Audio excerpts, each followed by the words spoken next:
If your parent isn't healthy enough for you to be in a relationship with that parent, what makes you think they're healthy enough to be in a relationship with your children?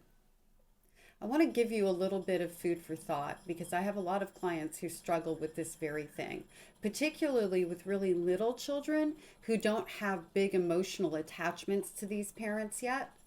You're in a really good position that if you're going to not have a relationship with that parent, to protect your children from the fallout later on, because eventually that's going to break down. What do you think it says to your children to see your parent not respecting you, not speaking to you, not addressing you? What do you think your children are thinking and feeling knowing that you're in a position where your own parent is so angry with you that the two of you aren't speaking, or vice versa? How is that a good environment for your children?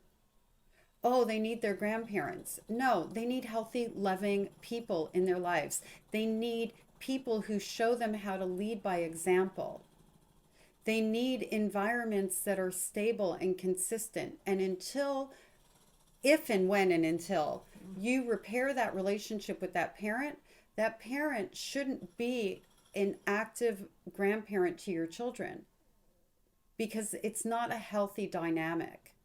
And you don't know if that parent of yours who you can't rely on is going to be reliable for your children. And especially if they're treating one of your kids better than the other child, you're impacting both kids' self-esteem in a negative way in those interactions. Think about what you're feeding your children intellectually and emotionally. Would you give your child a rotten meal, a meal that you knew was going to make them sick and do them harm?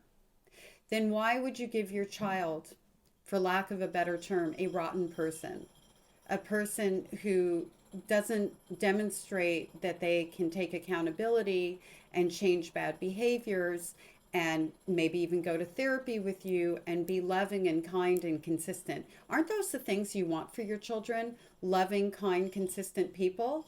If these grandparents care so much about their children, they will go and get the help that they need to show up the way that they should, instead of just being these people who continually create damage. If they're not good enough for you, they're not good enough for your kids.